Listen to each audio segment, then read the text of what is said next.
Picture this scenario. You're sitting in bumper to bumper traffic at 7:30 in the morning, clutching your coffee like it's the last source of hope on earth, watching your gas gauge slowly creep toward empty, while some guy in a BMW cuts you off for the third time this week.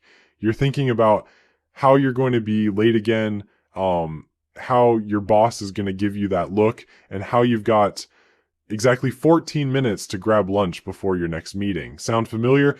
Well, what if I told you that your daily commute isn't just stealing your time insanity, but it's also quietly pickpocketing about $15,000 from your bank account every single year? And the worst part is, most people have absolutely no idea this financial heist is happening right under their noses. My name is Nick, and I spend an unhealthy amount of time analyzing the hidden costs that keep working people broke, the psychological traps that make us think we're getting ahead when we're actually falling behind, and why the traditional career advice your parents gave you might be financially devastating in today's economy. If you're someone who's ever wondered why you feel broke despite having what seems like a decent job, or if you're tired of feeling like you're running on a hamster wheel that never actually gets you anywhere, make sure to hit that subscribe button and give this video a thumbs up if it helps you see your commute in a completely different light. Now, before we dive into the brutal mathematics of commuting, let me introduce you to someone I call James. James is a composite of about 100 people I've talked to over the years, and his story is probably going to sound eerily familiar. James lives in a decent suburb about 45 minutes outside the city center. He works in an office building downtown making what he considers pretty good money, $62,000 a year. When he breaks that down by hours, he figures he's making about $30 an hour, which feels pretty respectable. James drives to work every day in a reliable Honda Civic that he's still making payments on, and he considers himself financially responsible because he packs lunch most days and doesn't buy expensive coffee. Here's where James makes the same mistake that millions of working people make every single day. He thinks he makes $30 an hour, but James doesn't actually make $30 an hour, not even close, and this miscalculation is costing him a fortune. Let's do some basic math that somehow never gets discussed in personal finance articles or career planning sessions. James's $62,000 salary gets hit with taxes first. Federal income tax, state income tax, Social Security, Medicare, and if he's really lucky, maybe some state disability insurance thrown in for good measure. By the time Uncle Sam and his various cousins are done with James's paycheck, he's taking home maybe $46,000 if he's lucky. $46,000 divided by 2,080 hours per year, assuming he gets 2 weeks of vacation, means James is actually taking home about $22 an hour, not 30. But wait, it gets worse. Much worse. James doesn't just magically appear at his desk every morning. He has to get there, which means he needs a car, gas, insurance, maintenance, and all the other delightful expenses that come with vehicle ownership. And here's the thing that most people never calculate correctly. That car isn't just a general life expense. It's specifically a work expense that exists primarily to transport James to the building where the money is made. Let's be conservative with the numbers. James's Honda Civic cost him $25,000 new, and he's financing it over 6 years. That's about $400 per month in car payments. Insurance runs him another $150 per month because he's got full coverage and lives in an area where people apparently enjoy backing into each other in parking lots. Gas costs him roughly $300 monthly, and that's assuming gas prices don't decide to have another one of their fun little spikes. Maintenance, repairs, oil changes, new tires, and the occasional mystery noise that requires a mechanic to look at him sadly and explain why his wallet is about to get lighter, that's another $150 per month on average. Add it all up, and James is spending about $1,000 per month, $12,000 per year, just to own and operate the vehicle that gets him to his job. Now, some people might argue that this isn't fair because James would need a car anyway for personal use, and sure, that's partially true. But James wouldn't need a car that's reliable enough for daily highway driving. He wouldn't need full coverage insurance. He wouldn't be putting 20,000 miles per year on his odometer, he could probably get by with a 10-year-old beater that he drives to the grocery store twice a week and pays liability insurance on. So let's say half of that $12,000 in car expenses exists specifically because James needs to commute to work. That's $6,000 per year that comes directly out of his take-home pay, just for the privilege of showing up to earn money. Suddenly, James's $22 hourly wage is looking more like $19 an hour. But we're not done with James yet, because there's another hidden cost that absolutely nobody talks about in career planning discussions. Time. James spends an hour and a half per day commuting, 45 minutes each way, assuming traffic cooperates and there are no accidents, construction delays, or mysterious situations where everyone suddenly forgets how to merge.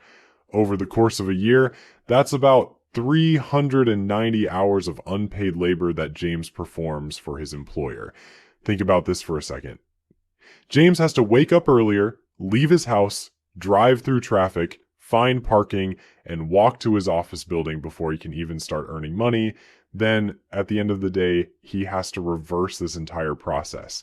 His employer gets the benefit of having James show up to work, but James doesn't get paid for any of the time or effort required to make that happen. If we factor those 390 hours into James's annual earnings, his effective hourly wage drops from $22 to about $18.50. And that's assuming James rolls out of bed and shows up to work in his pajamas, which would be awesome, but probably wouldn't go over well in most office environments. In reality, James has to shower, get dressed, iron his clothes, and generally make himself presentable enough that his coworkers don't assume he's having some kind of personal crisis. That's another 30 minutes per day on average, another 130 hours per year of unpaid labor performed specifically for his employer's benefit. Now, James's effective hourly wage has dropped to about $17.50. We started with what James thought was $30 an hour, and we're now sitting at $17.50 without even getting into the really insidious stuff yet. But here's where the commuter trap gets truly diabolical, and this is the part that nobody sees coming until it's too late. James gets home every night exhausted. Not just physically tired from sitting in traffic, but mentally drained from the entire commuting experience. He's fought his way through rush hour traffic, dealt with aggressive drivers worried about being late, and burned through 90 minutes of his life that he'll never get back. When James finally walks through his front door at 7 o'clock, the last thing he wants to do is spend an hour cooking dinner. He's tired, he's stressed, and he just wants to decompress from the day. So James orders takeout, or he stops at a drive-thru on the way home, or he grabs something from the prepared food section at the grocery store that costs 3 times what the raw ingredients would have cost. This is what I call exhaustion spending. And it's one of the most expensive side effects of commuting that nobody ever factors into their career calculations. Conservative estimate, James spends an extra $200 per month on convenience food because he's too tired to cook. That's another $2,400 per year that comes directly out of his take-home pay as a direct result of his commuting situation. Add that to the $6,000 in additional car expenses, and James is now spending $8,400 per year just for the privilege of working at a job that's 45 minutes away from his house. But wait, there's more. Because James is spending 90 minutes per day in his car, he's also missing out on what economists call opportunity cost. That hour and a half could be spent learning new skills, working on side projects, exercising, or literally anything else that might improve his financial situation. Instead, James is sitting in traffic listening to the same morning radio show hosts make the same tired jokes about Monday mornings while his life slowly ticks away at 65 miles per hour. Let's say James used that commute time to learn a high-value skill instead. Maybe he spent those 390 hours per year studying web development, digital marketing, or data analysis, skills that could potentially increase his earning power by $10,000 or $20,000 annually. But James can't do any of that because his hands are busy steering and his eyes are busy watching brake lights, so that opportunity is just gone forever. And here's something that will really bake your noodle. James's commute is actually getting more expensive every year, but his salary probably isn't keeping pace. Gas prices go up. Car maintenance gets more expensive as his vehicle ages. Insurance premiums increase. Toll roads raise their rates. But James's employer isn't giving him a commuting allowance that adjusts for inflation. So every year, James effectively takes a pay cut just by showing up to the same job. Now, let's talk about parking, because apparently the universe wasn't done finding ways to extract money from James's wallet. Downtown parking costs James $12 per day, $12 just to store his car in a concrete box while he's inside earning money. That's another $3,000 per year, assuming he never works overtime or comes in on weekends, which would be adorable if it were true. Some companies offer free parking, but guess what? That free parking isn't actually free. It's just a hidden subsidy that comes out of everyone's salary. Companies factor parking costs into their overall compensation packages, which means James and his coworkers are all taking slightly lower salaries so the company can provide parking. It's like a reverse lottery where everyone loses a little bit of money, so a few people can have the privilege of paying to drive to work. At this point, James's effective hourly wage has dropped to about $15.75. We started with $30 an hour, and we're now closer to minimum wage territory. But the financial bleeding doesn't stop there, because commuting creates what I call the convenience spiral. When you're spending 3 hours per day on work-related activities that you don't get paid for, every other aspect of your life gets compressed into smaller and smaller windows of time. James needs groceries, but he can't shop during the week because by the time he gets home, most stores are either closed or about to close. So he has to do all his shopping on weekends when stores are crowded and prices are higher. He needs to go to the bank, but bank hours perfectly overlap with his work schedule plus commute time. So James ends up using ATMs that charge fees or paying bills online with expedited processing costs because he can't make it to the bank during normal business hours. His car needs an oil change, but the quick lube place closes at 6 and James doesn't get home until 7. So he has to take time off work to handle basic maintenance, which either costs him vacation days or unpaid time off. Every simple life task becomes exponentially more complicated and expensive when your entire day is structured around getting to and from a job. And then there's the psychological cost, which is harder to quantify, but absolutely brutal in terms of its impact on James's financial decision making. Commuting is consistently ranked as one of the most stressful daily activities humans engage in. It's more stressful than public speaking for most people. James starts every workday already frustrated and ends every workday exhausted and irritated. This chronic stress leads to what psychologists call decision fatigue, where your brain becomes too tired to make good financial choices. So James makes impulse purchases on Amazon at 10 o'clock at night because retail therapy feels like the only bright spot in his day. He buys expensive coffee on the way to work because he figures he deserves something good after sitting in traffic for 45 minutes. He pays for premium cable channels and streaming services because when you only have 3 hours of free time per day, you want that time to be as comfortable as possible. The stress also impacts James's health, which creates its own set of financial consequences. Sitting in traffic elevates cortisol levels, road rage incidents spike blood pressure. The sedentary nature of driving combined with stress eating leads to weight gain and all the associated health problems. James's health insurance premiums go up. He needs prescription medications for anxiety or blood pressure. He pays for a gym membership that he rarely uses because he's too tired after commuting to actually exercise. Now here's where the story takes a plot twist that would make M. Night Shyamalan jealous. Let's imagine James has a friend named Sarah who makes $50,000 per year working at a company that's exactly 5 minutes from her house. Sarah rides her bike to work when the weather is nice and drives her 15-year-old Toyota Corolla when it's not. She spends maybe $2,000 per year on transportation costs total. She gets home at 5:15 every day with energy to cook dinner, work on side projects, and generally live her life like a human being instead of a commuting robot.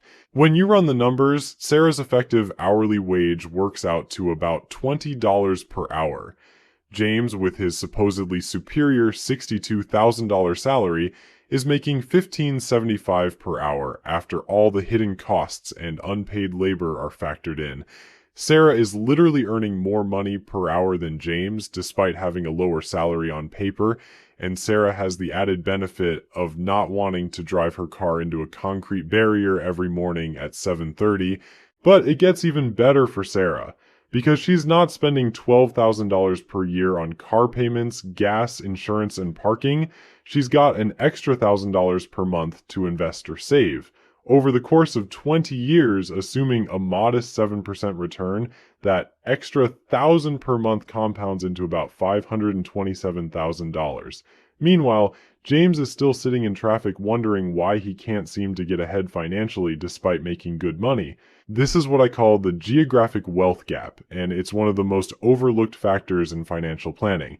Where you work relative to where you live can have a bigger impact on your long-term wealth than almost any other single decision you make. Yet somehow, career counselors and financial advisors rarely mention this when helping people make job decisions. The traditional advice is to focus on salary maximization. Take the highest paying job you can find, regardless of where it's located, and figure out the logistics later. This advice made sense when gas cost $1 per gallon and houses were affordable everywhere. But in today's economy, optimizing for geography might be more important than optimizing for salary, especially when you factor in quality of life improvements that come from not spending 15% of your waking hours trapped in a metal box on concrete. Here's where things get really twisted, and this is the part that might make you question everything you thought you knew about career advancement. James has been conditioned by society to think that career success means climbing the corporate ladder, which usually means accepting longer commutes to reach those prestigious downtown office buildings where the really good jobs supposedly live. So when James gets offered a promotion that bumps his salary to $75,000 but requires him to commute to a different office that's an hour and 15 minutes away, he jumps on it faster than a seagull on a dropped French fry. James thinks he just got a $13,000 raise. In reality, he just signed up for what I call the executive commuter death spiral. That extra 30 minutes each way doesn't sound like much, but let's run the numbers and watch James's effective hourly wage crater like a meteorite hitting Earth. James is now spending 2.5 hours per day commuting, which works out to about 650 hours per year of unpaid labor. His car expenses have increased because highway driving is harder on vehicles than city driving, so we're looking at $14,000 annually in transportation costs. His exhaustion spending has increased to $300 per month because the longer commute leaves him even more drained. And here's the kicker, that would be hilarious if it weren't so tragic. James now needs to wake up at 5:30 in the morning to make it to work on time, which means he's going to bed earlier, which means he has even less time for meal prep, side projects, or anything resembling a personal life. His effective hourly wage has actually dropped to about $14.25 despite getting what he thought was a substantial promotion. Meanwhile, Sarah got a modest raise to $55,000, maintained her 5-minute bike commute, and her effective hourly wage jumped to about $24 per hour. James is now making less per hour than someone earning $20,000 less than him on paper. If this were a movie, this would be the part where the audience starts yelling at the screen for James to wake up and smell the financial disaster he's created for himself. But James doesn't have to be a victim of his own odometer. If he can't quit and find a job next door like Sarah just yet, he needs to stop the bleeding. First, he should negotiate remote work like his financial life depends on it, because it does. Even 2 days a week at work from home cuts his gas and wear and tear by 40%. Second, he needs to weaponize his commute. Instead of listening to the same morning radio loop, He could use audiobooks to learn those high-value skills we talked about, effectively turning his Honda Civic into a rolling university. And finally, he has to kill the exhaustion spending. By batch cooking on Sundays, he eliminates the "I'm too tired to cook" tax that's costing him thousands in takeout. He doesn't just need a raise, he needs to stop volunteering for a pay cut every time he leaves his driveway. So there you have it.